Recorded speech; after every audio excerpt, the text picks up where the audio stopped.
नमस्कार साथियों, स्वागत है आपका एस्पिरेंट आईएएस के इस प्लेटफॉर्म पे। साथियों, आज का यह हमारा सेशन ज्योग्राफी के इम्पोर्टेंट टॉपिक से शुरू होने वाला है, जो कि भौतिक भूगोल से होगा।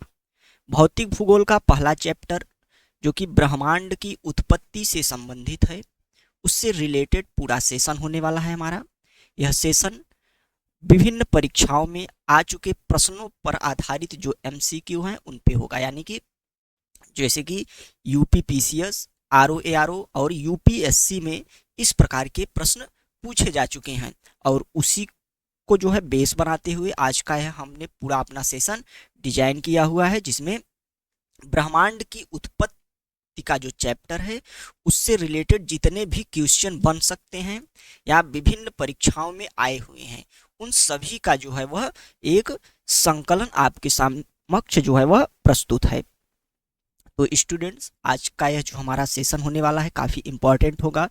ज्योग्राफी जो कि हर एक एग्जाम में एक इम्पॉर्टेंट रोल प्ले करता है, तो उसको जो है PYQ बेस्ड जो MCQ है उसके माध्यम से हम रिवाइज करेंगे। यह पूरा का पूरा जो सेशन होगा हमारा, और आने वाले सेशन भी चैप्टर वाइज जो है MCQ आप के समक्ष हम लेकर उपस्थित होंगे। तो इसलिए हमारे साथ जुड़ जाइए और प्लेटफॉर्म को सब्सक्राइब कर लीजिए। तो एक एक क्वेश्चंस को देखेंगे, उसमें आने वाले कई अन्य बिंदु भी हम आपको बताएंगे, जिसे आप अपने नोट्स में जोड़ सकते हैं, बाद में रिवीजन भी कर सकते हैं। तो एक प्रश्न से लगभग 4-5 प्रश्न अन्य भी आपके तैयार होते चलेंगे। और यह जो पूरा हमारा सेशन है, इसका जो PDF होगा आप हमारे टेलीग्राम चैनल पे जाकर वहां से पा सकते हैं। ठीक, तो चलिए स्टार्ट करते हैं। एक एक प्रश्न को देखेंगे, उनसे उनके आगे पीछे जितने भी डायमेंशन होंगे उन सब को जो है वह डिकोड करते हुए चलेंगे, और उनसे जो प्रश्न बनेंगे उनको भी देखते हुए चलेंगे। ठीक, तो एक ही प्रश्न के साथ कई प्रश्नों की तैयारी हो जाएगी, जिससे कि यह पूरा चैप्टर जो है ब्रह्मांड की उत्पत्ति, इससे आने वाले जो भी प्रश्न होंगे आगामी जो हमारी परीक्षा ROARO है, UPPCS और UPSC या अन्य कोई भी वनडे एग्जाम जिसमें ज्योग्राफी सब्जेक्ट पूछा जाता है, तो ब्रह्मांड की उत्पत्ति का जो चैप्टर होगा उससे कोई भी सवाल आपके बाहर नहीं जाएंगे। तो चलिए स्टार्ट करते हैं पहले प्रश्न से। आज का जो हमारा पहला प्रश्न है वह है कि महाविस्फोट सिद्धांत संबंधित है। महाविस्फोट सिद्धांत आपने सुना होगा, इसे एक जो नाम है big bang, big bang theory के नाम से भी इसे जो है वह ज्यादातर जाना जाता है। आप सबने बिग बैंग थ्योरी का नाम सुना होगा। बात करें तो महाविस्फोट सिद्धांत यानी बिग बैंग थ्योरी संबंधित किससे है, तो स्टूडेंट यह जो है वह बिग बैंग जो थ्योरी है यह ब्रह्मांड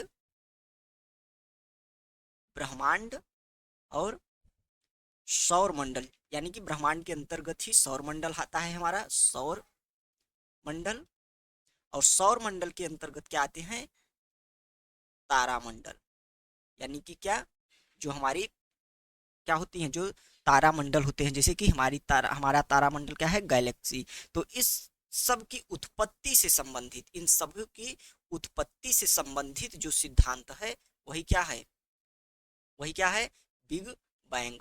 तो प्रश्न क्या है कि महाविस्फोटक सिद्धांत संबंधित है, तो किससे संबंधित है, ब्रह्मांड की उत्पत्ति से संबंधित है। ठीक, इस सिद्धांत के बारे में यदि हम कुछ बातें जानें, तो बिग बैंग सिद्धांत जो है सबसे पहले जानते हैं कि यह थ्योरी दी किसने।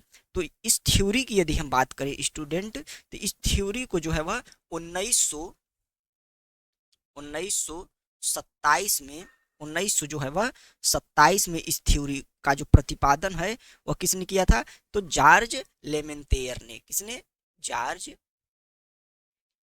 लेमेंतेयर ने इस सिद्धांत का जो है प्रतिपादन किया। लेकिन यदि नाम की बात करें तो इस नाम को जो है वह, यानी कि बिग बैंग जो नाम पड़ा है, इसको जो है वह 1949 में जो है स्टूडेंट किसने दिया, तो फ्रेड होयल ने दिया। किसने दिया, फ्रेड।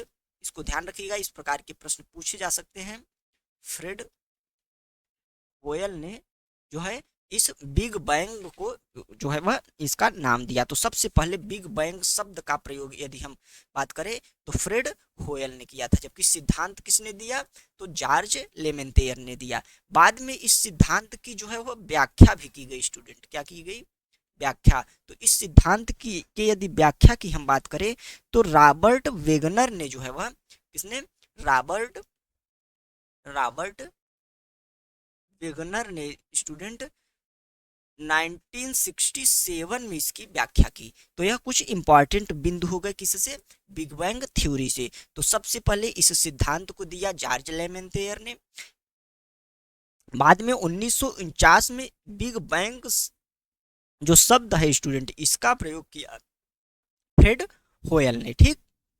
और बाद में इसी सिद्धांत की विस्तृत व्याख्या 1967 में रॉबर्ट वेगनर के द्वारा की गई।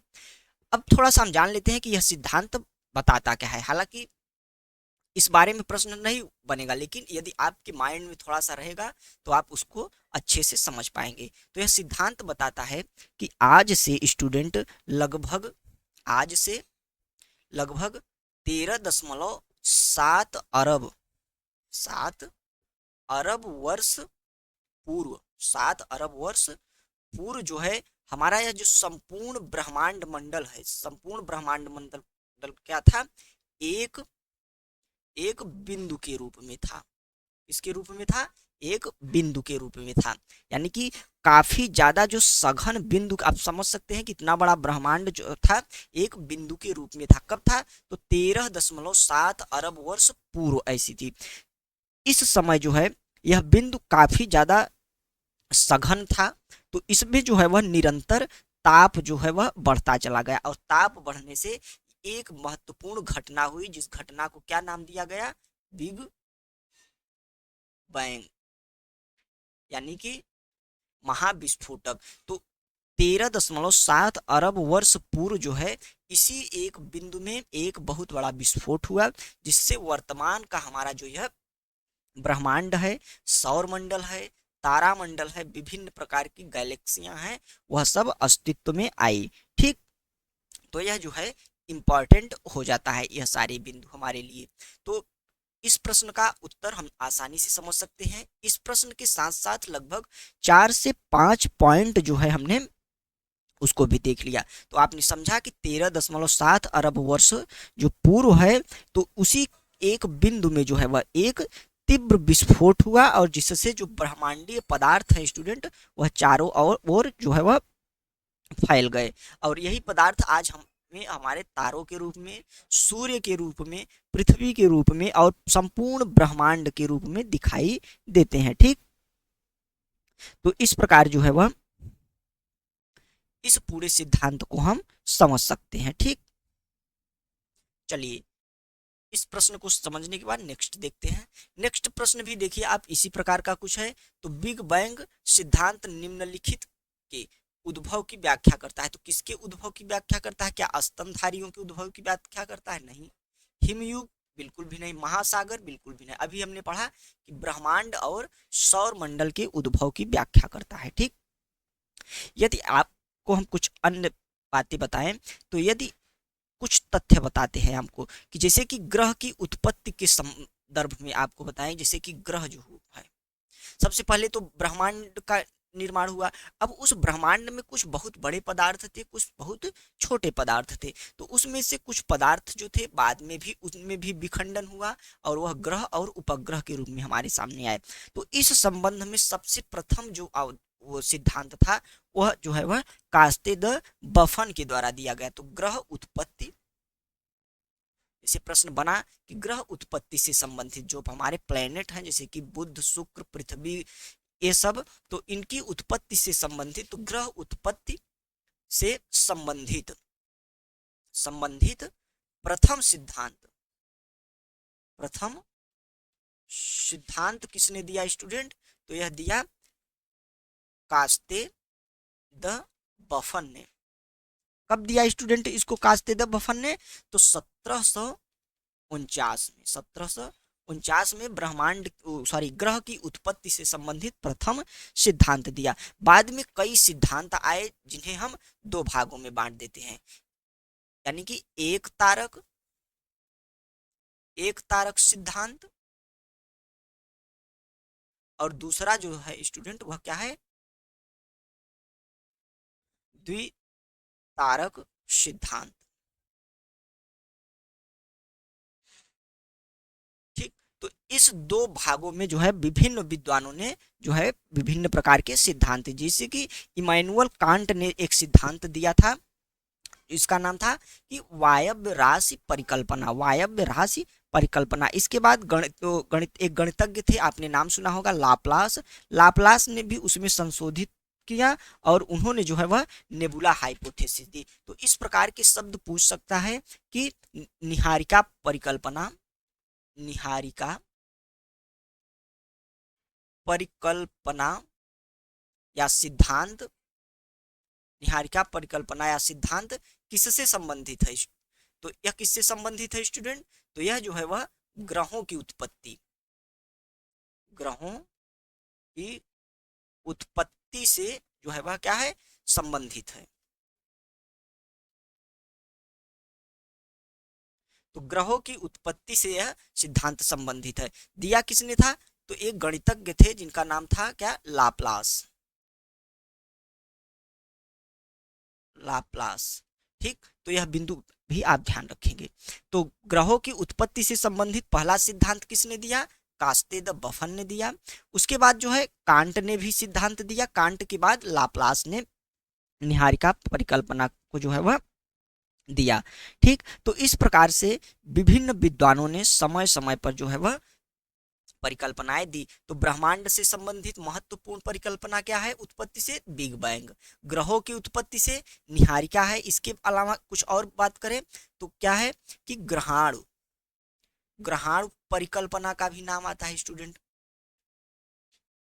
इसको आप नोट करते जाइए, क्योंकि यह जो सिद्धांत है ब्रह्मांड की उत्पत्ति से लगातार एग्जामों में पूछे जाते हैं। तो जैसा कि हमने आपसे वादा किया था कि एक क्वेश्चन के साथ लगभग 4-5 क्वेश्चन हम आपका जो है वह तैयार कराएंगे।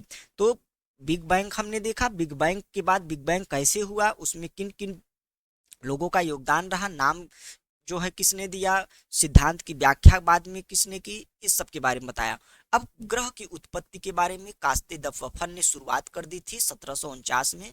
बाद में 1750 में 50-55 के बीच जो है वह 1755 में लगभग कांट ने, इमैनुअल कांट जो था एक बहुत ही इंपॉर्टेंट फिलासफर के रूप में भी इसका नाम आता है, जो कि जर्मन था। तो इमैनुअल कांट ने 1755 में जो है वह सिद्धांत दिया जिसका नाम क्या था, वायव्य राशि परिकल्पना। आप ध्यान रखिएगा, वायव्य, इसको भी लिख देते हैं, वायव्य राशि परिकल्पना। ठीक, किसने दिया था? इमैनुअल कांट ने। ठीक, तो इमैनुअल कांट ने स्टूडेंट वायव्य राशि परिकल्पना दी थी। निहारिका परिकल्पना जो थी, निहारिका यानी कि नेबुला हाइपोथेसिस इसको बोला जाता है, तो इसको जो है वह लाप्लास ने दिया था, लाप्लास ने दिया था। इसके बाद ग्रहाणु परिकल्पना यानी कि इसको प्लानेटी सिमल्स बोला जाता है स्टूडेंट। तो ग्रहाण परिकल्पना की यदि हम बात करें तो चैम्बरलिन ने दिया था। किसने दिया था? चैम्बरलिन ने इस परिकल्पना को जो है स्टूडेंट दिया था। तो यह कुछ इंपॉर्टेंट जो हाइपोथेसिस थी किससे संबंधित, ग्रहों से। अब ध्यान रखिएगा ये सब किससे है, ब्रह्मांड मत कर दीजिएगा, ब्रह्मांड से सिर्फ बिग बैंग संबंधित है, जबकि ग्रहों की उत्पत्ति, क्योंकि ब्रह्मांड एक ब्रॉड कॉन्सेप्ट है, पूरा ब्रह्मांड उसमें आ रहा है, तो उससे संबंधित सिद्धांत जो है वह क्या है, बिग बैंग है, महाविस्फोटक है। जबकि ग्रहों से संबंधित तो वायव्य राशि, निहारिका, ग्रहाणु, इस प्रकार के जो हाइपोथेसिस हैं यह ग्रहों की उत्पत्ति से संबंधित है।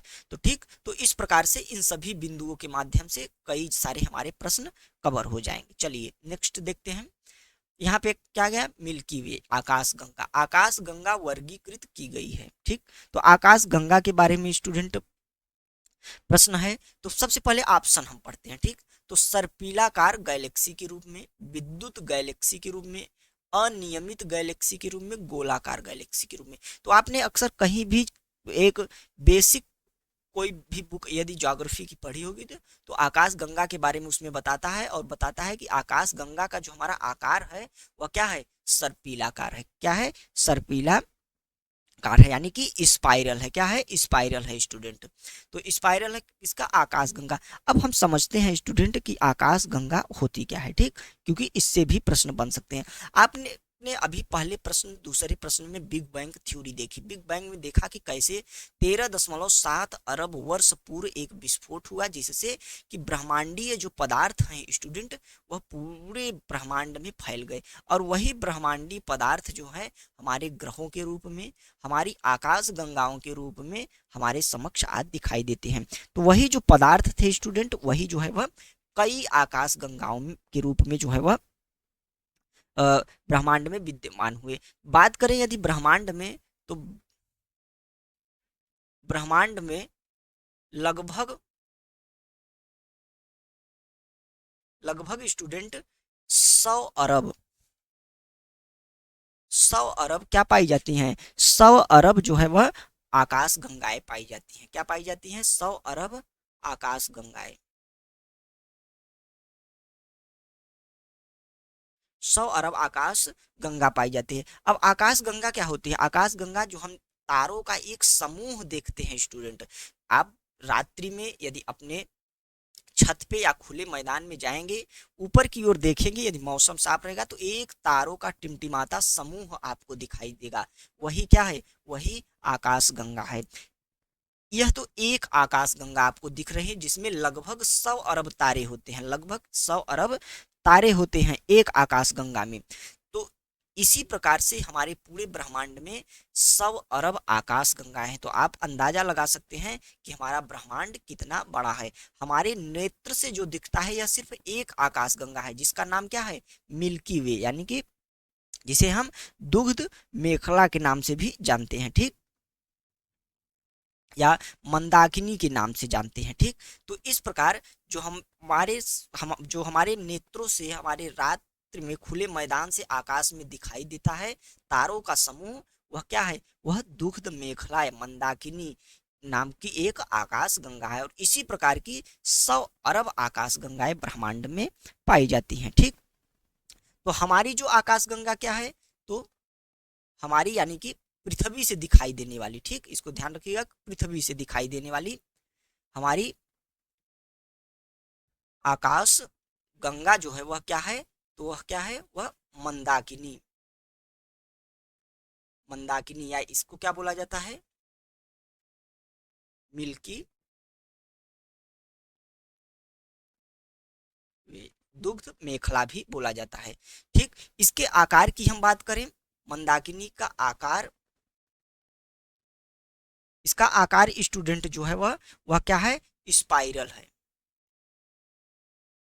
इसका आकार स्पाइरल है, यानी कि सर्पिलाकार है, जो कि प्रश्न में था। तो इस प्रकार से आपका यह प्रश्न भी इस बिंदु के माध्यम से हल हो जाएगा। इसके अलावा कुछ अन्य बातें यदि हम ध्यान दें, तो यह जो हमारी आकाश गंगा है इसमें कहा जाता है कि लगभग 100 से मंदाकिनी में 100 से जो हम रात्रि में तारे दिखाई देते हैं, कभी कभी हमने बचपन में उसको गिनने का भी प्रयास किया होगा, जो कि असंभव था, लेकिन बचपन में ऐसा प्रयास जरूर एक बार सब करते हैं। तो 100 से 400 अरब 400 अरब तारे, ऐसा अनुमान लगाया जाता है कि इस आकाश गंगा में पाए जाते हैं, ठीक। तो इस प्रकार जो है इसको कभी कभी जो है वह अंडाकार भी बता दिया जाता है, अंडाकार यानी कि इस प्रकार से, कभी कभी जो है इस प्रकार से सर्पिलाकार भी इसको बताया जाता है।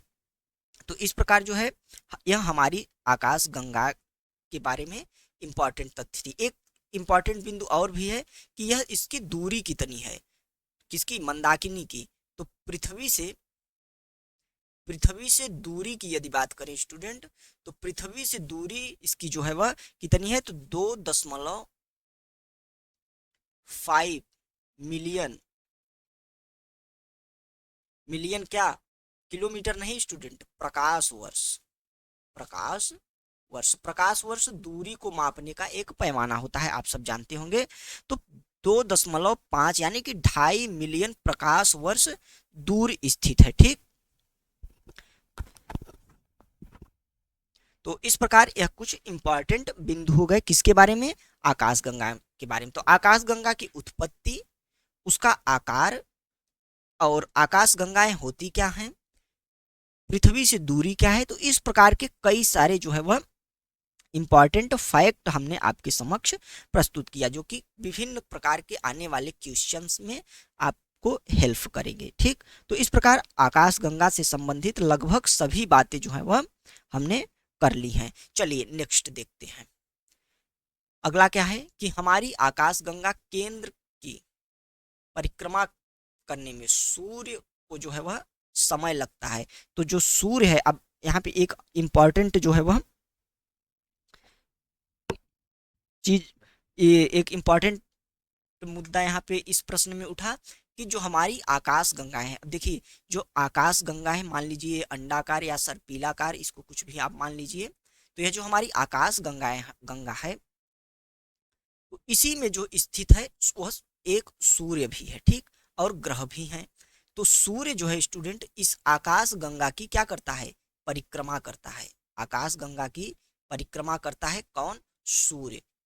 तो जैसे कि पृथ्वी जो है वह सूर्य की परिक्रमा करती है, तो जिसको जो है वह 365 दिन जो लगभग लगते हैं क्या, उसकी परिक्रमा यानी कि सूर्य जो की परिक्रमा पृथ्वी जो है वह लगभग 365 दिन में, इसे 365/1/4 भी बोला जाता है। ठीक, तो इतने दिनों में जो है वह सूर्य की परिक्रमा पृथ्वी कर लेती है। तो सूर्य भी स्थिर नहीं है, सूर्य भी परिक्रमा करता है। किसकी परिक्रमा करता है, तो आप जान लीजिए कि सूर्य जो है वह सौर मंडल की परिक्रमा करता है। और सौर मंडल यानी कि जो हमारी आकाश गंगाएं हैं, इसकी परिक्रमा कौन करता है, तो सूर्य जो है इसकी परिक्रमा करता है। तो यही प्रश्न है कि सूर्य जो है इसकी परिक्रमा जो है वह कितने दिनों में जो है वह करता है।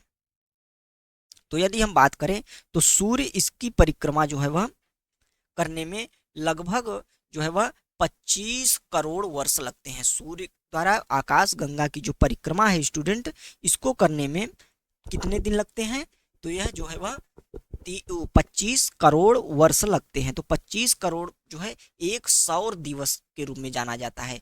तो 25 करोड़ वर्ष जो होता है उसको क्या बोला जाता है, एक सौर दिवस। तो प्रश्न क्या बन सकता है यहाँ पे एक और, कि सौर दिवस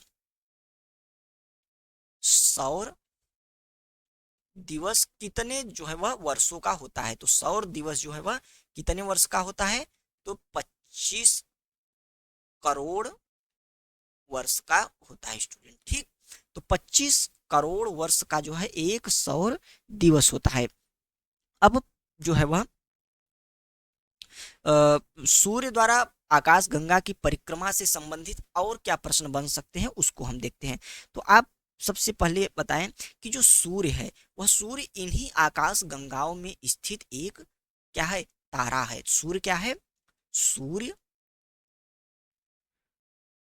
आकाश गंगा में स्थित क्या है, स्थित एक तारा है। इंपॉर्टेंट लाइन है, कभी भी स्टेटमेंट बेस्ड क्वेश्चन में पूछा जा सकता है। तो सूर्य जो है वह हमारी जो आकाश गंगा है, गैलेक्सी जो है, इसी में स्थित एक तारा है। ठीक, तारा जो बहुत सारे तारे हैं उन्हीं में से एक है।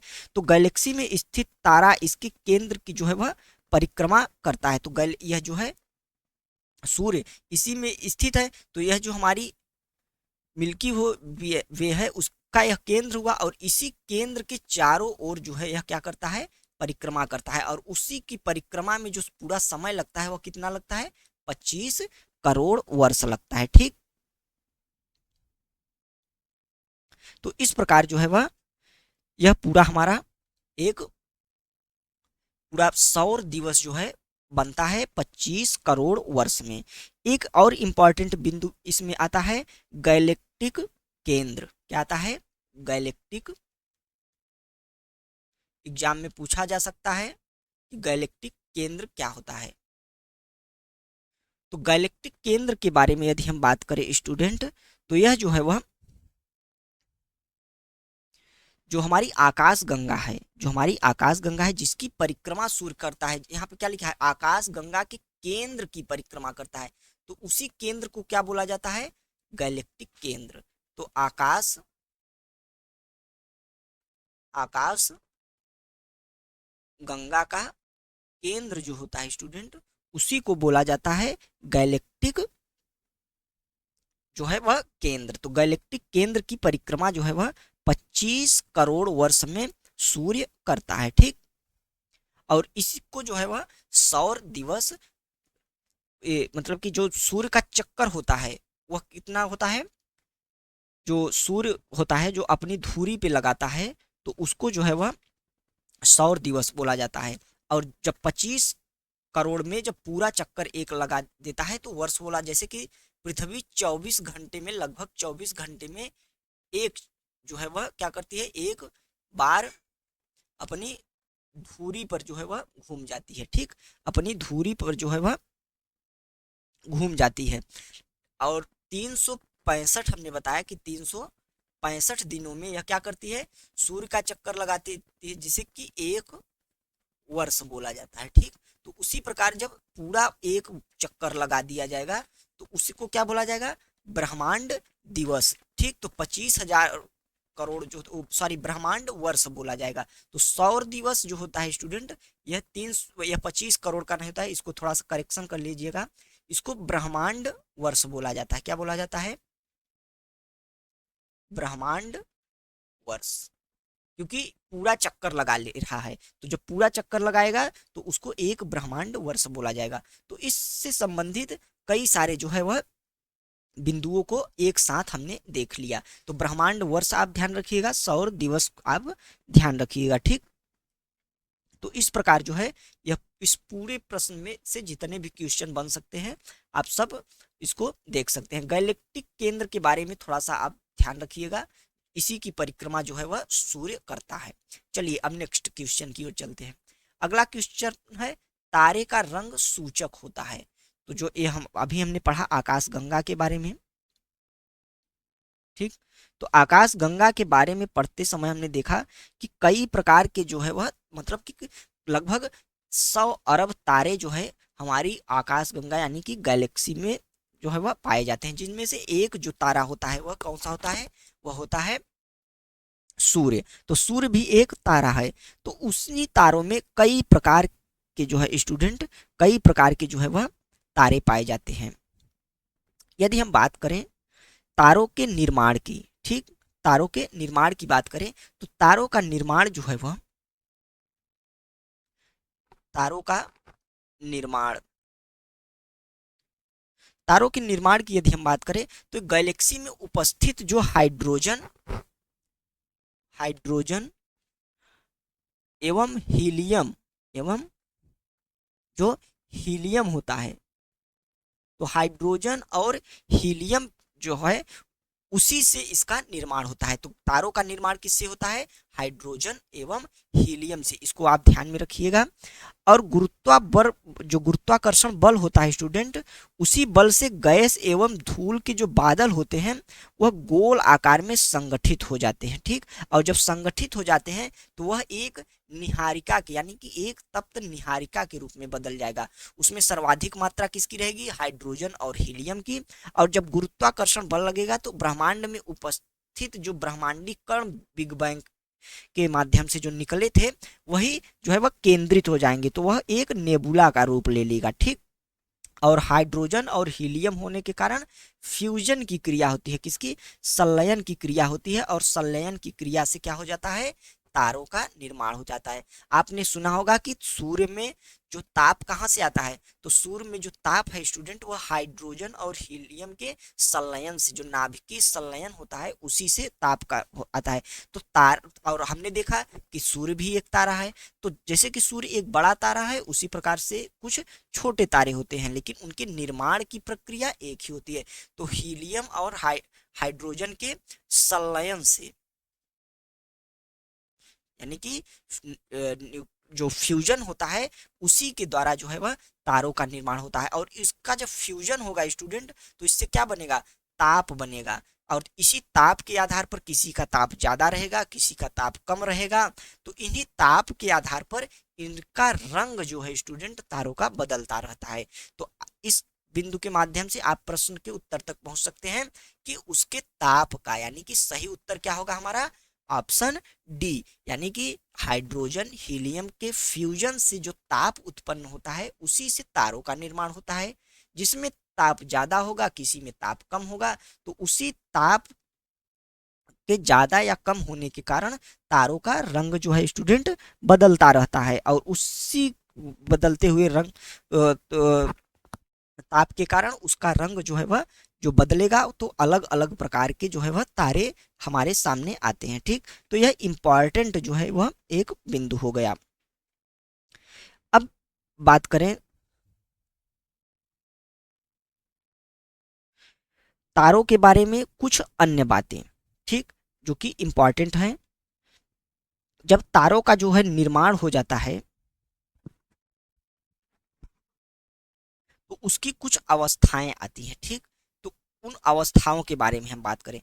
जब सबसे पहले तारे का निर्माण होता है यानी कि प्रारंभिक अवस्था, तो तारों के निर्माण निर्माण की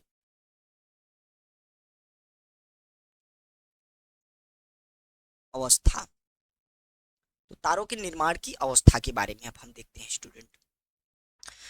तो तारों के निर्माण की अवस्था के बारे में यदि हम बात करें स्टूडेंट, तो सबसे पहले प्रारंभिक अवस्था में जब तारे का निर्माण होता है, तारे का निर्माण होता है तो उसको जो है वह प्रोटोस्टार का नाम दिया जाता है। किसका? प्रोटो, जरूरी नहीं है याद करना, लेकिन समझने के लिए इसको थोड़ा सा ध्यान में रखिए कि प्रोटोस्टार का जो है वह निर्माण होता है। यह क्या है? यह प्रारंभिक अवस्था है, प्रारंभिक अवस्था है। ठीक, इनिशियल स्टेज है। इसमें जो है वह जब हाइड्रोजन और हीलियम का जो है वह फ्यूजन होता है, संलयन होता है, तो प्रोटोस्टार का निर्माण होता है। इसके पश्चात जो है स्टूडेंट तारा जो है वह जो मुख्य विकास की अवस्था बोला जाता है, मुख्य विकास की अवस्था में प्रवेश करता है। अब ध्यान रखिए एक इंपॉर्टेंट बात कि तारा जितना जो है वह बड़ा होगा, ध्यान रखिए कि तारा जो है वह आकार में जितना बड़ा होगा उसकी जो आयु होगी उतनी ही कम होगी। ठीक, क्या होगी? तारा जितना बड़ा होगा, यदि तारा बड़ा है तो उसकी आयु क्या होगी? आयु कम होगी। ठीक, क्यों कम होगी?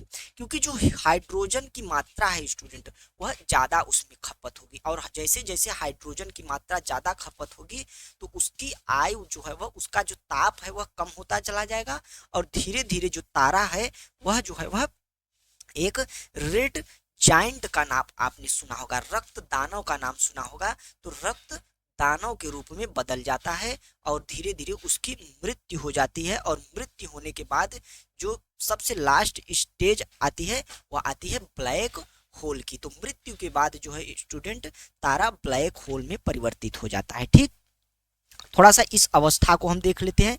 तो इंपॉर्टेंट बिंदु हमने क्या देखा कि सबसे पहले प्रोटोस्टार का जो है वह निर्माण होता है, उसके बाद तारा जो है वह मुख्य विकास की अवस्था में पहुंचता है। मुख्य विकास की अवस्था में पहुंचने के बाद धीरे धीरे उसके हाइड्रोजन की मात्रा कम होती है। जितना बड़ा तारा होगा उतनी जल्दी हाइड्रोजन खत्म होगा। ठीक, तो इस प्रकार मुख्य विकास अवस्था से निकलकर जो तारा होगा स्टूडेंट वह वृद्धावस्था की ओर जो है वह चलेगा। तो अब क्या आती है?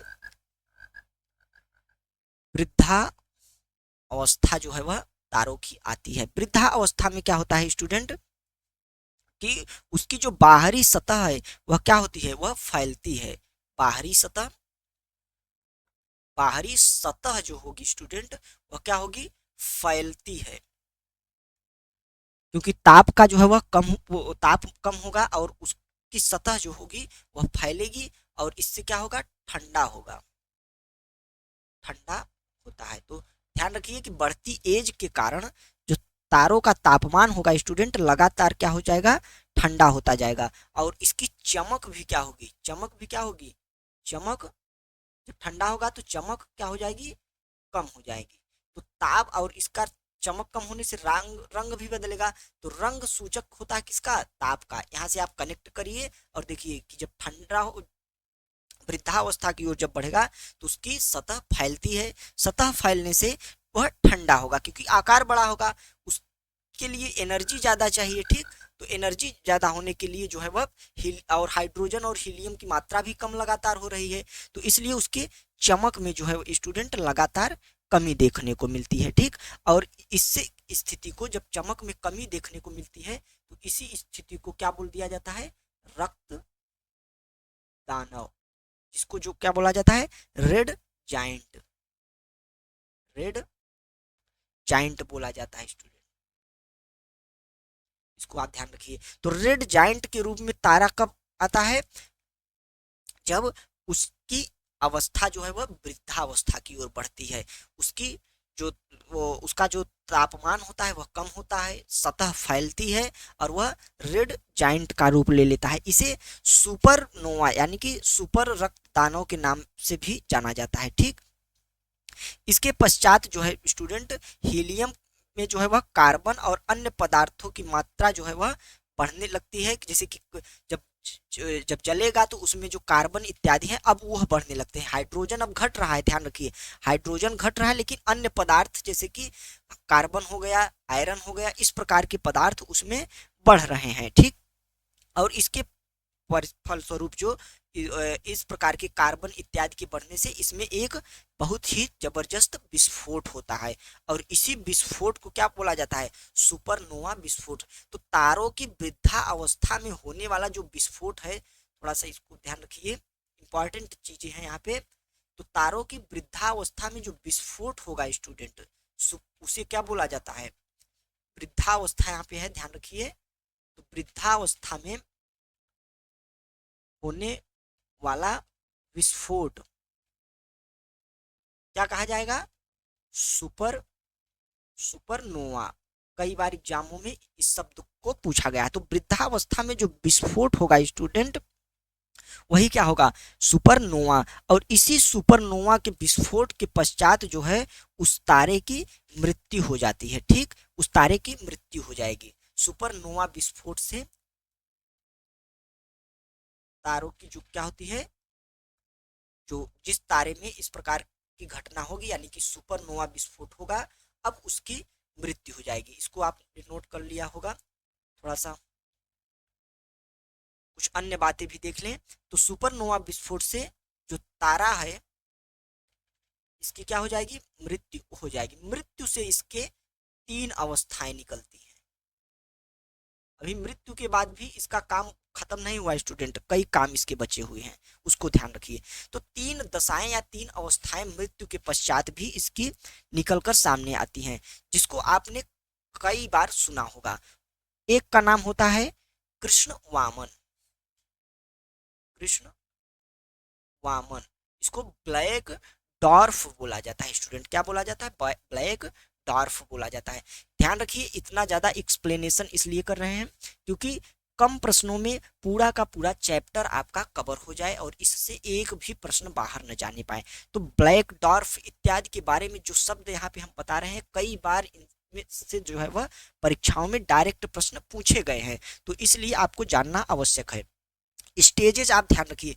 प्रोटोस्टार जो है स्टूडेंट प्रारंभिक अवस्था में बनता है, उसके बाद यह मुख्य विकास की अवस्था में प्रवेश करता है, और इसके अलावा बाद यह मुख्य विकास की अवस्था में रहने के पश्चात कब तक मुख्य विकास में की अवस्था में रहेगा, तारों के आकार के आधार पर। जितना बड़ा तारा होगा उतना जल्दी उसकी आयु जो है वह कम हो जाएगी, ठीक। तो इसके बाद वृद्धावस्था में पहुंचता है। वृद्धावस्था में पहुंचने से इसकी चमक कम होगी, ठंडा होगा, ठंडा होने से कार्बन, लोहे इत्यादि की मात्रा बढ़ जाएगी, और इसी मात्रा के बढ़ने से जो है वह एक उसमें भयंकर विस्फोट होता है, जिसे सुपरनोवा विस्फोट कहते हैं, ठीक। क्या कहते हैं, सुपरनोवा विस्फोट। और इसी सुपरनोवा विस्फोट के बाद जो है वह इसकी मृत्यु हो जाती है, और मृत्यु के बाद 3 तरह के जो है वह इसकी दशाएं निकल के सामने आती है। पहला कृष्ण वामन, जिसे ब्लैक डॉर्फ बोला जाता है। दूसरा न्यूट्रॉन न्यूट्रॉन तारा, ठीक, न्यूट्रॉन स्टार। और नेक्स्ट जो अवस्था होती है या दशा होती है स्टूडेंट, उसको बोला जाता है ब्लैक होल यानी कि कृष्ण वीवर। तो आप ध्यान रखिए, यह सभी अवस्थाएं, प्रश्न क्या बन सकता है, तो यह सभी अवस्थाएं तारों की मृत्यु के पश्चात की अवस्थाएं student. Black dwarf, neutron star और ब्लैक होल, इनमें से कोई एक प्रकार का यह बन जाएगा। अब यह अलग अलग दशाओं में अलग अलग प्रकार के बनते हैं, तो कोई एक ही बनेगा, कोई भी तारा हो गया, ठीक। तो इस प्रकार तारों के बारे में एक विस्तृत विवरण जो है हमने आपको दे दिया है, ठीक। अब तारों के संबंध में, ग्रहों की उत्पत्ति के संदर्भ में, ब्रह्मांड की उत्पत्ति के संदर्भ में तीन कॉन्सेप्ट हमने यहाँ पे पढ़ लिए। इनसे बाहर इन तीनों कॉन्सेप्ट में, इन तीनों, ये जो तीनों टॉपिक हैं, इन सब बिंदुओं से हट के कोई भी प्रश्न नहीं बन सकता है, ठीक। चलिए अब नेक्स्ट देखते हैं, अगला प्रश्न क्या है। वह सीमा जिसके बाहर तारे आंतरिक मृत्यु से ग्रसित होते हैं कहलाती है। तो इसमें एक सीमा के बारे में पूछा गया है स्टूडेंट, एक सीमा के बारे में पूछा गया है, जो कह रहा है कि जिसके बाहर, यानी कि इस सीमा के बाहर जो तारे होते हैं आंतरिक मृत्यु से ग्रसित होते हैं। तो आंतरिक मृत्यु से जो है वह ग्रसित होते हैं, तो इसके बारे में हम देखते हैं। तो आपने अभी देखा सुपरनोवा विस्फोट, ठीक। तो सुपरनोवा विस्फोट के बाद जो है आपने देखा कि या तो ब्लैक डॉर्फ बनेगा, या तो न्यूट्रॉन तारा बनेगा, या तो फिर ब्लैक होल में परिवर्तित हो जाता है। लेकिन इन सब के बारे में जो है स्टूडेंट, एक विद्वान हुए जो कि भारतीय अमेरिकी विद्वान थे, उनका नाम था सुब्रमण्यम चंद्रशेखर। सुब्रमण्यम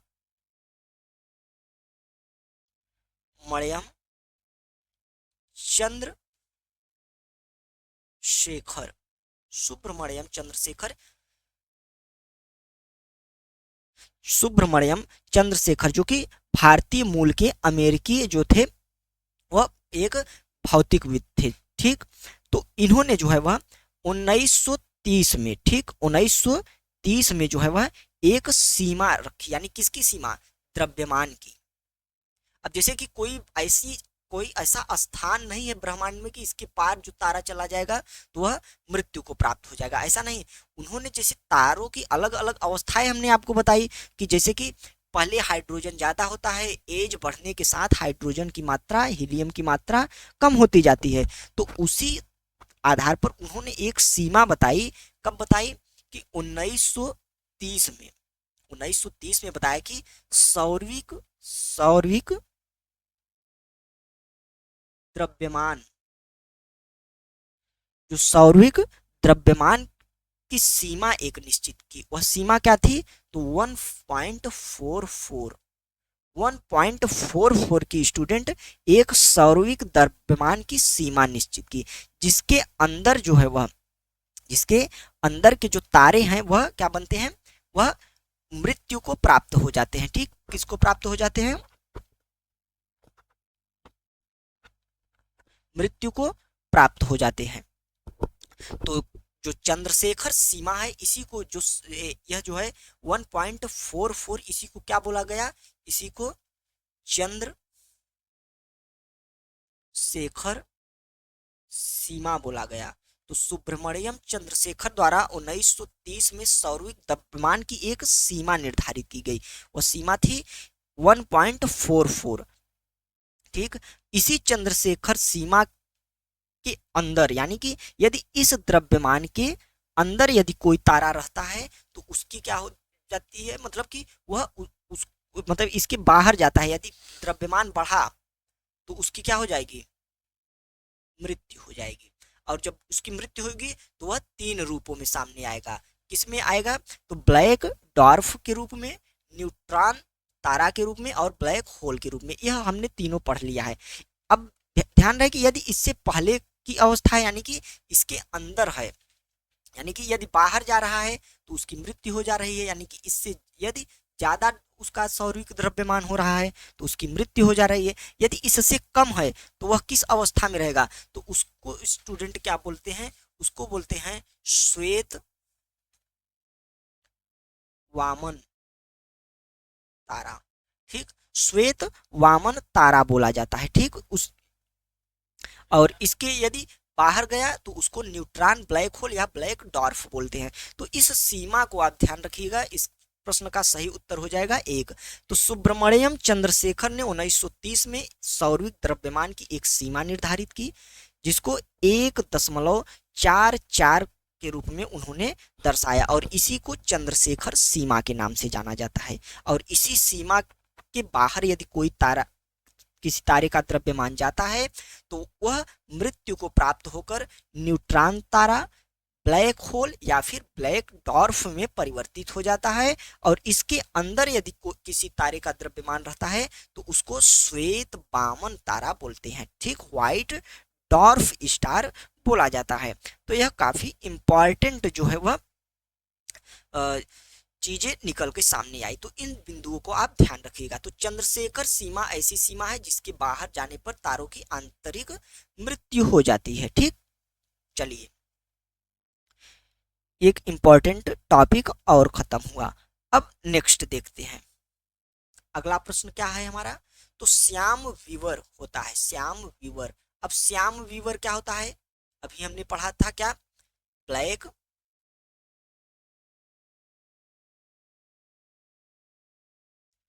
ब्लैक होल के बारे में अभी हमने पढ़ा था स्टूडेंट। अब ब्लैक होल क्या होता है, तो पहले ऑप्शन पढ़ते हैं कि हवाई जहाज की उड़ान का जो है अभिलेख। तो अभी हमने इस प्रकार की कोई यहाँ पे बात नहीं है। सूर्य पर एक धब्बा, सूर्य पर एक धब्बा।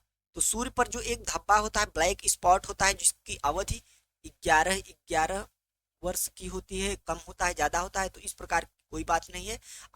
अंटार्कटिका की एक जगह यह भी नहीं है। सिमट गया तारा, सिमट गया यानी कि मृत्यु को प्राप्त हो गया तारा। तो ऑप्शन डी हमारा करेक्ट है। अब ब्लैक होल बनता कैसे है, तो सुपर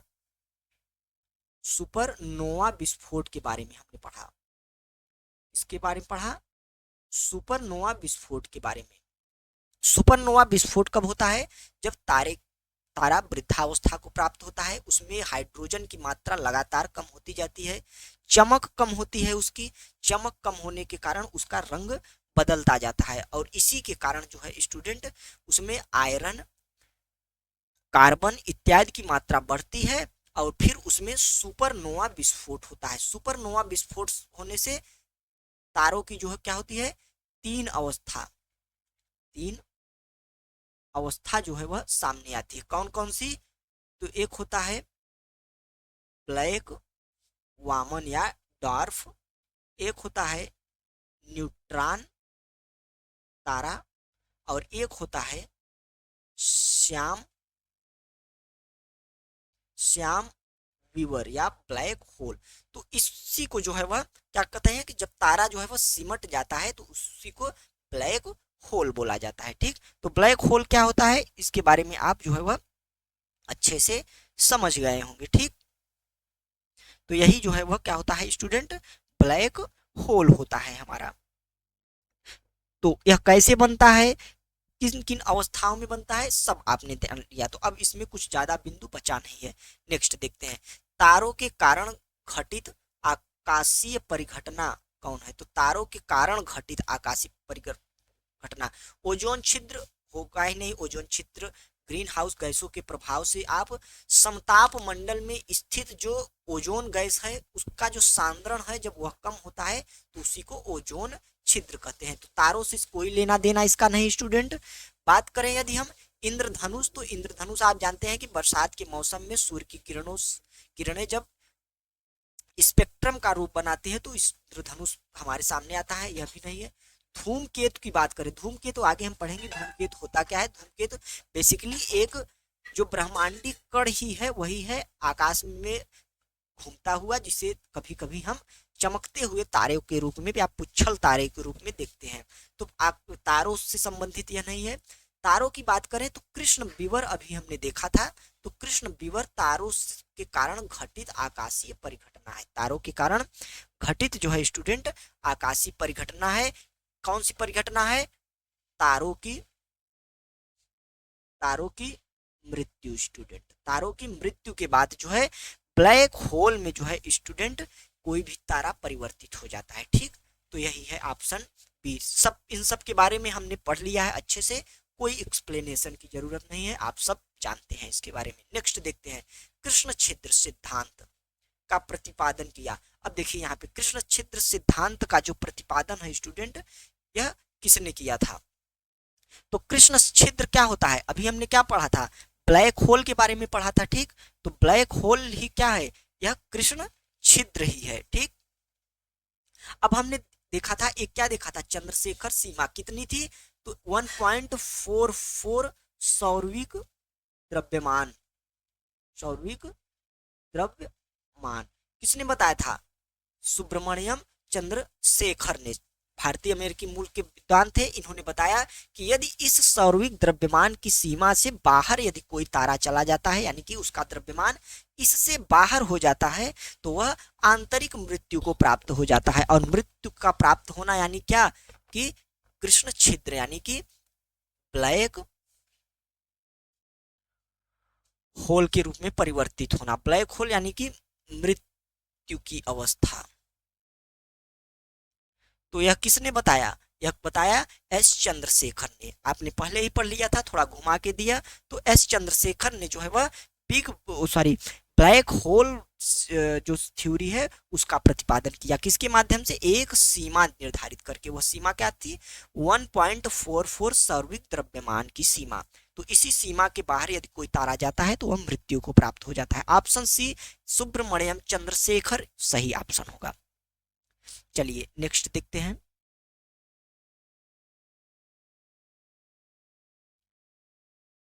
अगला प्रश्न फिर से ब्लैक होल के बारे में, काफी प्रश्न ब्लैक होल से बनता है, तो इसको देखते हैं कि इसकी जानकारी जो है सर्वप्रथम किसने दी थी। तो अभी हमने देखा कि इसकी जानकारी जो स्टूडेंट सर्वप्रथम किसने दी थी, तो एस चंद्रशेखर ने दी थी। पहले ही हम पढ़ चुके हैं सबके बारे में। नेक्स्ट देखते हैं फिर से ब्लैक होल। तो अब थोड़ा अच्छा क्वेश्चन आया है, इसको पढ़ते हैं अच्छे से। तो कृष्ण छिद्र यानी कि ब्लैक होल एक ऐसा खगोलीय अस्तित्व है जिसे दूरबीन से देखा नहीं जा सकता। ठीक, तो क्या ब्लैक होल जो है स्टूडेंट, इसको दूरबीन से देखा जा सकता है? तो अभी आगे हम देखते हैं, दूसरा पहले कारण पढ़ते हैं। तो कृष्ण छिद्र यानी कि ब्लैक होल पर गुरुत्वीय क्षेत्र इतना प्रबल होता है कि यह प्रकाश को भी जो है वह बच निकलने नहीं देता। तो दोनों कथन और कारण दोनों जो है हमारे सत्य हैं। ब्लैक होल स्टूडेंट एक ऐसा मृत प्राप्त तारा है जो कि उसमें जो द्रव्यमान होता है वह बहुत ज्यादा हो जाता है। द्रव्यमान जितना ज्यादा होगा, उसका जो गुरुत्वाकर्षण बल होगा उतना ज्यादा होता है। आप सबने इसको जरूर पढ़ा होगा। तो द्रव्यमान ज्यादा होगा तो गुरुत्वाकर्षण ज्यादा होगा। और चंद्रशेखर महोदय ने एक सीमा भी निर्धारित की थी कि 1.44 सौरविक द्रव्यमान से ज्यादा होने पर यह ब्लैक होल की अवस्था को प्राप्त हो जाता है। तो द्रव्यमान ज्यादा होने के कारण गुरुत्व तो ये जो उसका क्षेत्र होता है वह काफी ज्यादा होता है, और उसी के कारण यह प्रकाश को भी नहीं बच निकलने देता। तो जब प्रकाश ही नहीं जाएगा तो उसको देखा कैसे जाएगा? तो इसलिए दोनों कथन और कारण सत्य हैं, और कारण जो है स्टूडेंट वह कथन की सही व्याख्या कर रहा है। तो ऑप्शन ए हमारा करेक्ट हो जाएगा। ठीक, चलिए नेक्स्ट क्वेश्चन देखते हैं, ब्लैक होल के ही बारे में है। तो अंतरिक्ष में, अब जैसे कि ब्रह्मांड की उत्पत्ति एक चैप्टर हो गया, इसमें ब्रह्मांड, पृथ्वी, तारा, इन्हीं सब के बारे में घुमा फिरा कर प्रश्न पूछेगा। तो हम आपको इस प्रकार से एक्सप्लेनेशन कई बिंदुओं पर देंगे कि कोई भी प्रश्न बाहर नहीं जाएगा। अब जैसे कि यही प्रश्न हो गया, यह प्रश्न अगर हम आपको बताएं तो यह यूपीएससी प्री का प्रश्न है। ठीक, तो अब इसी प्रकार के प्रश्न आरओ, यूपीपीसीएस और अन्य स्टेट जो सिविल सर्विस एग्जाम होते हैं उन सब में पूछे जाएंगे। ठीक, और इसके पहले वाला यदि ये वाला क्वेश्चन, तो यह यूपीपीसीएस का है, लगातार 2 बार रिपीट हुआ है, तो 3 बार। तो इस प्रकार से यदि इस होलिस्टिक वे में आप तैयारी करेंगे एमसीक्यू के माध्यम से, पीवाईक्यू के माध्यम से, तो लगभग कोई भी क्वेश्चन आपसे बाहर नहीं जाएगा। और हम आपको प्रत्येक चैप्टर की इसी प्रकार से पीवाईक्यू और एमसीक्यू के माध्यम से जो है वह पूरे ज्योग्राफी का जो है एक रिवीजन कराएंगे। ठीक, तो क्वेश्चन क्या है हमारा कि ब्लैक होल अंतरिक्ष में एक पिंड है जो किसी भी प्रकार के विकिरण यानी रेडिएशन को बाहर नहीं आने देता। इस गुण का कारण क्या है? इस गुण का जो है स्टूडेंट कारण क्या है? तो यदि हम बात करें इस गुण के कारण की, तो अभी हमने देखा कि इसका द्रव्यमान बहुत ज्यादा हो जाता है, घनत्व तो बहुत ज्यादा हो जाता है। तो इस कारण जो है इसका गुरुत्वीय क्षेत्र बढ़ जाता है स्टूडेंट, और गुरुत्वीय क्षेत्र बढ़ने से यह प्रकाश को भी अपने से वापस नहीं आने देता। तो इसलिए इस प्रश्न की यदि बात करें तो यहाँ पे इसका जो बहुत उच्च घनत्व है, यह इसी घनत्व के कारण इसका गुरुत्वीय बल बहुत ज्यादा बढ़ जाता है, और इसी के कारण यह किसी भी प्रकार के विकिरण तक को बाहर नहीं जाने देता। तो ऑप्शन सी हमारा करेक्ट हो जाएगा। ठीक, एक और डायमेंशन क्लियर हुआ आपका। नेक्स्ट देखते हैं सुपरनोवा क्या है। सुपरनोवा अभी हमने देखा था। तो सुपरनोवा जो है स्टूडेंट क्या है कि सुपरनोवा विस्फोट कब होता है? तो कब होता है इसका विस्फोट? कि जब इसमें कार्बन, आयरन इत्यादि की मात्रा बहुत ज्यादा बढ़ जाती है, और उसी के कारण वह कब बढ़ती है? वृद्धावस्था में, जब हाइड्रोजन की मात्रा कम होने लगती है। तो इस वजह से सुपरनोवा विस्फोट होता है, और सुपरनोवा विस्फोट होने से मृत प्राय तारा जो है वह, एक मृत प्राय तारा जो है वह का निर्माण होता है। अब black hole, black dwarf, neutron तारा, यह अलग अलग अवस्थाएं हैं, तो अवस्थाओं पर नहीं जाएंगे। तो जैसे कि यहाँ पे ब्लैक होल कंफ्यूजन के लिए दिया गया है, तो यह तो नहीं होगा क्योंकि सुपरनोवा की अवस्थाएं हैं, जबकि सुपरनोवा है क्या रियल में? तो वह है एक मृत प्राय तारा है। क्या है? एक जो मृत्यु को प्राप्त हो गया तारा ही सुपरनोवा है। ठीक, तो ऑप्शन हमारा डी करेक्ट हो जाएगा। अब सुपरनोवा कैसे हो बनता है, इस प्रकार इस बारे में सारी जानकारी हमने आपको पहले ही दे दी है। ठीक, तो आप इसको आसानी से पहुंच सकते हैं इस प्रश्न के उत्तर तक। नेक्स्ट देखते हैं, तो हमारे अंतरिक्ष में कितने जो है वह तारामंडल हैं? हमारे अंतरिक्ष में स्टूडेंट कितने तारामंडल हैं? तो बात करें यदि तारामंडल की, तो इंटरनेशनल एस्ट्रोनॉमिकल यूनियन है स्टूडेंट, इंटरनेशनल एस्ट्रोनॉमिकल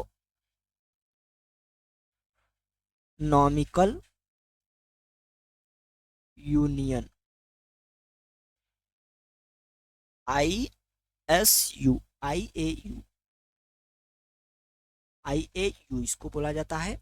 तो इंटरनेशनल एस्ट्रोनॉमिकल यूनियन के अनुसार यदि हम बात करें स्टूडेंट, तो आकाश गंगा जो है वह, वो सॉरी, आकाश में कुल 88, इसके अनुसार, ये थोड़ा फैक्चुअल चीज है, इसको आपको याद रखना होगा।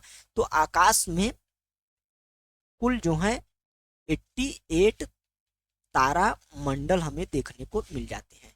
तो 88 जो है वह तारा मंडल देखने को मिल जाते हैं, जिनमें से जो है वह अधिकांश जो है कहाँ पे है? तो दक्षिणी गोलार्ध में जो है उसको देखा जा सकता है।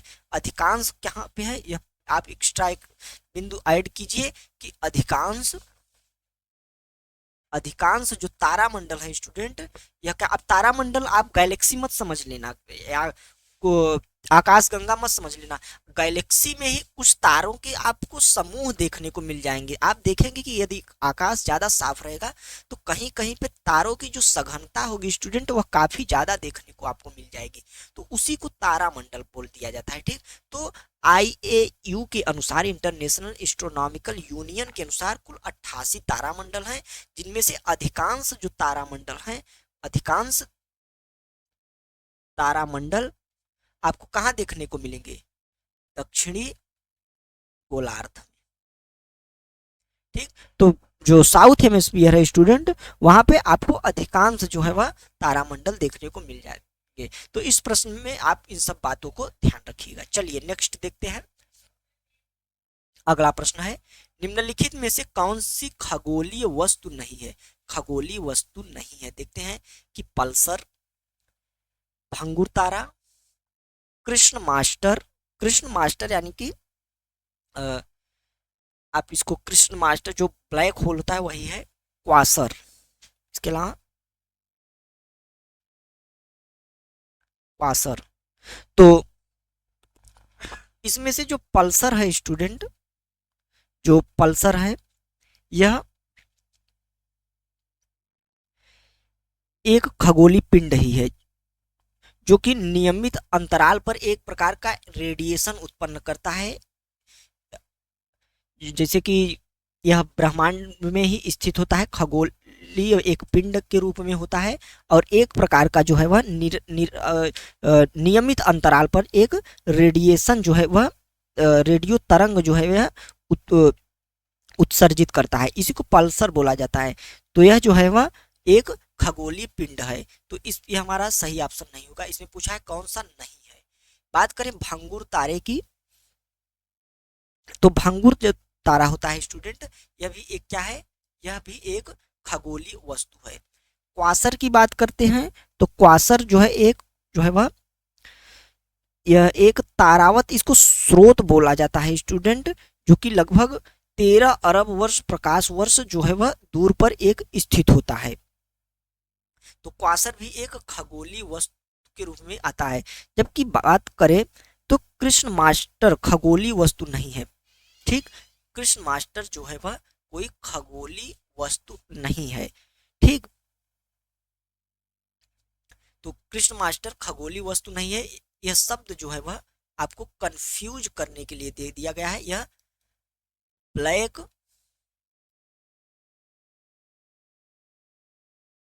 ब्लैक होल जो है वह नहीं है।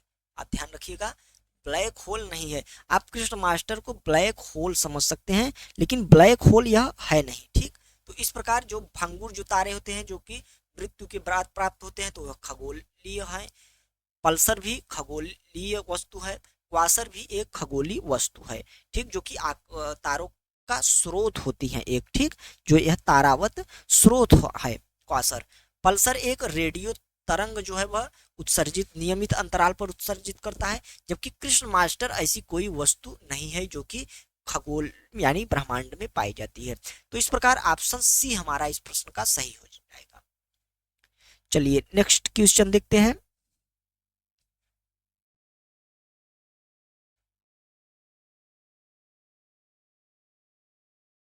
अगला प्रश्न पढ़ते हैं कि निम्नलिखित में से कौन सा अंतरिक्ष में नहीं पाया जाता है। सेम प्रश्न उसी प्रकार का कुछ है। तो पल्सर भी पाया जाता है, ब्लैक होल भी पाया जाता है, क्वासर भी पाया जाता है। जबकि ब्रिस्टल स्टार के बारे में यदि हम बात करें स्टूडेंट, तो ब्रिस्टल स्टार जो है वह यह अंतरिक्ष में नहीं पाया जाता है। ठीक, ब्रिस्टल ब्रिस्टल स्टार की यदि हम बात करें स्टूडेंट, तो यह एक प्रकार का क्या है, यह समुद्री जीव होता है। यह एक प्रकार का समुद्री जीव होता है। तो स्टार लगा है तो इसलिए कंफ्यूज करने के लिए दे दिया गया है। तो पल्सर, क्वासर, ब्लैक होल ये सब जो है वह अंतरिक्ष के पदार्थ हैं। जबकि क्रिस्टल स्टार एक जो है वह समुद्री जीव है। तो ऑप्शन हमारा बी सही हो जाएगा। नेक्स्ट चलते हैं, अगला प्रश्न पढ़िए।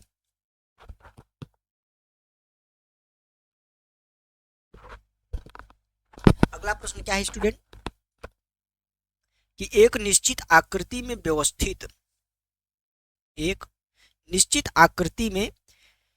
व्यवस्थित ताराओं का समूह कहलाता है।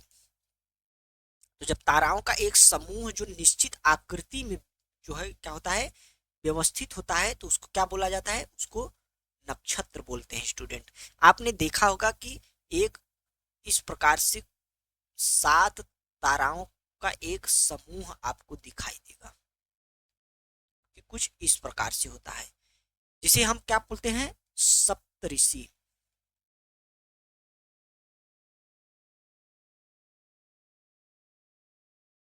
सप्तऋषि के बारे में आपने सुना होगा।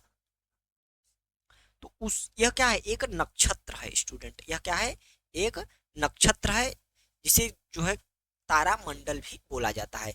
तो ताराओं का एक जो समूह होता है, अभी हमने बताया कुल कितने नक्षत्र या तारामंडल पाए जाते हैं, तो आईएयू के अनुसार कुल 88 जो है वह तारामंडल पाए जाते हैं। और इन्हीं व्यवस्थित समूहों को जो है क्या बोल दिया जाता है, नक्षत्र बोल दिया जाता है। आकाश गंगा क्या है, आपने इसको देख लिया था।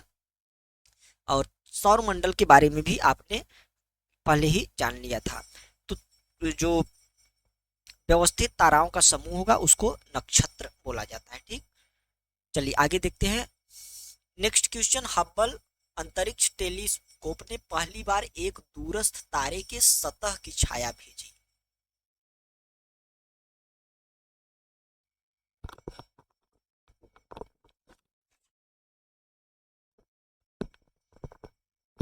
तो इंपॉर्टेंट क्वेश्चन है, इसको देखिए थोड़ा सा कि हब्बल अंतरिक्ष टेलीस्कोप ने पहली बार एक दूरस्थ तारे के सतह की छाया भेजी है। तारे का नाम क्या है?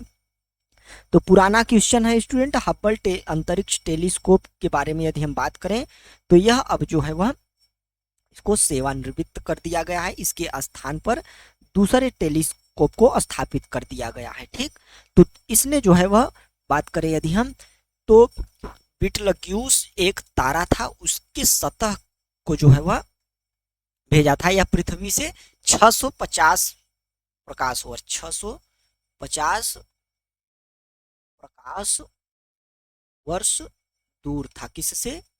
पृथ्वी से। ठीक, इसी के सतह की जो है वह तस्वीर जो है वह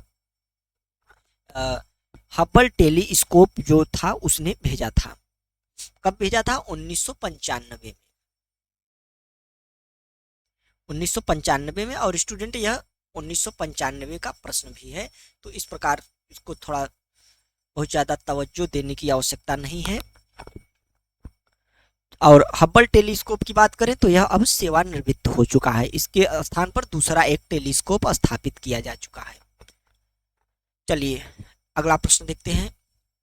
पृथ्वी और सूर्य के बीचों बीच स्थित अंतरिक्ष यान में बैठे व्यक्ति को दिखाई पड़ेगा कि क्या? यानी कि पृथ्वी और सूर्य के बीचों बीच स्थित अंतरिक्ष यान कोई है और उसमें कोई व्यक्ति जो है वह बैठा है, तो उस व्यक्ति को दिखाई पड़ेगा। क्या दिखाई पड़ेगा उस व्यक्ति को? देखते हैं। तो आकाश स्याह काला, यानी कि काला है। तो प्रकाश, वायुमंडल की अनुपस्थिति में प्रकाश जो है उसकी भी अनुपस्थिति होगी, तो आकाश काला ही दिखाई देगा। बिल्कुल सही है। तारे टिमटिमाते नहीं है। जब प्रकाश नहीं होगा तो तारे जो है क्यों टिमटिमाते हैं? तो वायुमंडल के कारण तारे टिमटिमाते हैं स्टूडेंट। ठीक, तो वायुमंडल यदि नहीं रहेगा तो तारों की जो टिमटिमाहट होगी वह भी नहीं रहेगी, तो यह भी नहीं दिखाई देंगे।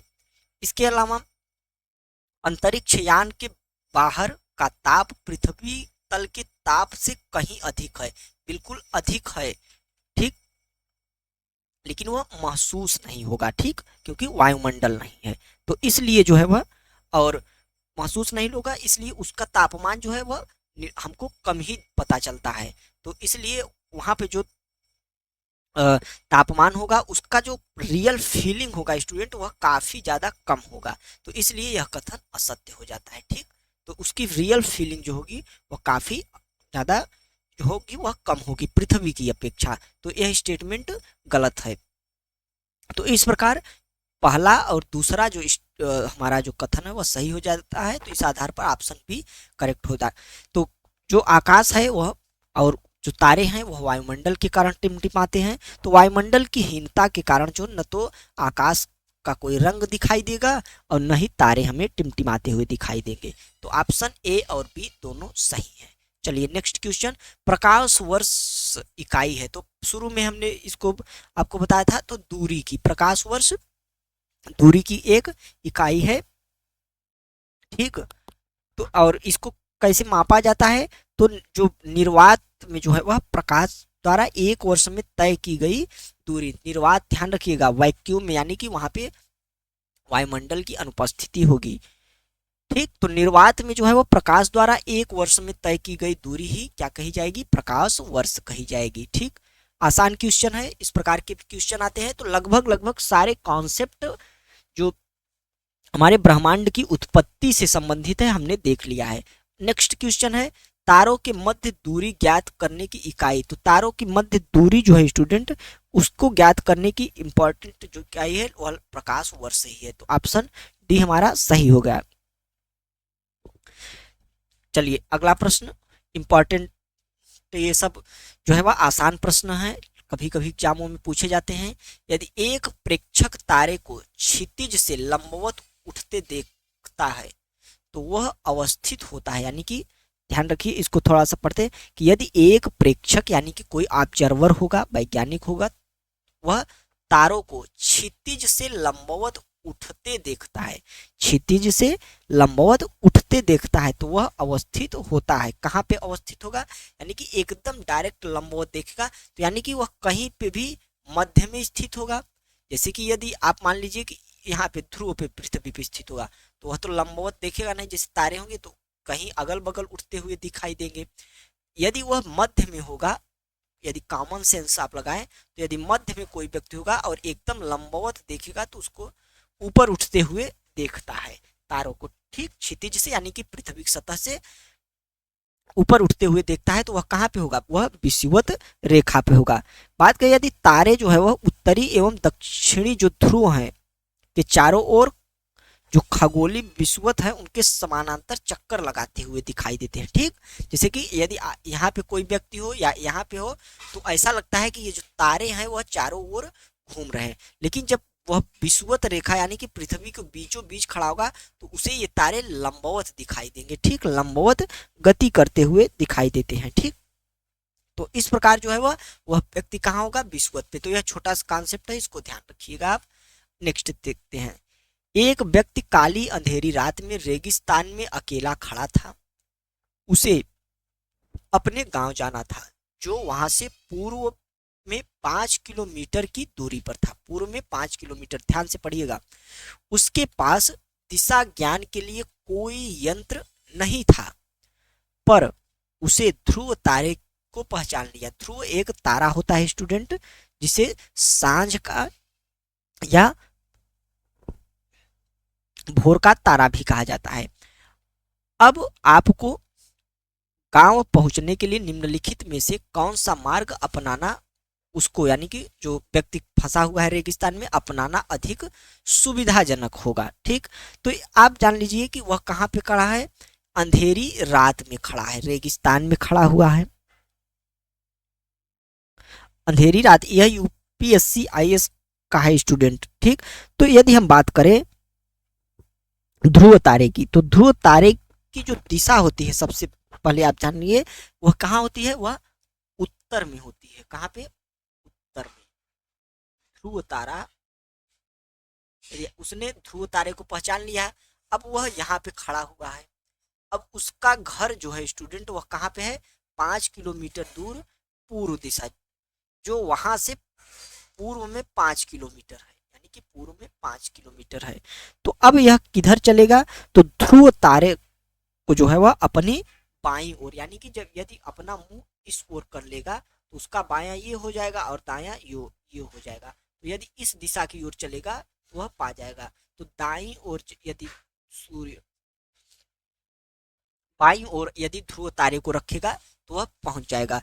तो ध्रुव तारे को अपनी बाईं ओर रखकर चले, तो ऑप्शन यह सही रहेगा। थोड़ा कॉन्सेप्चुअल क्वेश्चन था, यदि आप अच्छे से इसको पढ़ते तो उत्तर तक पहुंच जाते, कोई बहुत बड़ा इसमें कुछ था नहीं, ठीक। तो इसका ऑप्शन सी हमारा करेक्ट हो जाएगा। नेक्स्ट देखते हैं। जिस तारामंडल के तारे ध्रुव तारे की ओर संकेत करते हैं, यानी कि ऐसा कौन सा जो तारामंडल है उसके जो तारे हैं वह ध्रुव तारे की ओर संकेत करते हैं। तो सप्तऋषि स्टूडेंट, सप्तऋषि जो अभी हमने आपको बताया था कि इस प्रकार से 7 तारों का एक समूह होता है जिसे सप्तऋषि बोला जाता है, और इसकी दिशा क्या होती है? उत्तर की ओर। और उत्तर में कौन स्थित है? तो ध्रुव तारा स्थित है। तो सप्तऋषि हमारा करेक्ट ऑप्शन हो जाएगा। चलिए अगला प्रश्न देखते हैं। अगला प्रश्न है, और आज का संभवतः आखिरी प्रश्न है। अब इन 25 प्रश्नों की एक विस्तृत अध्ययन के बाद यह पूरा का पूरा चैप्टर आपका तैयार हो गया, ठीक। तो निम्नलिखित में से कौन अंतरिक्ष शब्दावली से संबंधित नहीं है? तो अंतरिक्ष शब्दावली से संबंधित नहीं है स्टूडेंट। तो बाइट, बाइट जो किससे संबंधित है? तो कंप्यूटर, कंप्यूटर साइंस में आपने इसको सुना होगा, बाइट, बाइनरी, इस प्रकार के शब्द। तो यह संबंधित नहीं है। बाकी ये सभी जो है वह स्टूडेंट किससे संबंधित है? यह अंतरिक्ष शब्दावली से संबंधित है। तो इस प्रकार पूरा का पूरा जो हमारा ब्रह्मांड की उत्पत्ति से संबंधित पहला चैप्टर है वह समाप्त हो जाता है। आगामी परीक्षा यूपीएससी, यूपीपीसीएस, आरओ, एआरओ या अन्य कोई स्टेट के एक दिवसीय जो एग्जाम होंगे उनमें इस चैप्टर से, इससे बाहर कहीं से भी क्वेश्चन नहीं बनेगा। आप इसको अच्छे से देखिए। आशा करता हूं कि सेशन पूरा आपको अच्छे से पसंद आया होगा। लाइक कीजिए, सब्सक्राइब कीजिए और दोस्तों को भी शेयर कीजिए। मिलते हैं अगला चैप्टर सौर मंडल के साथ। उसमें भी इसी प्रकार से एक विस्तृत अध्ययन आपके समक्ष हम प्रस्तुत करेंगे और जो कि आपके एग्जाम में काफी हेल्पफुल होगा। तो चलिए तब तक के लिए नमस्कार, जय हिंद।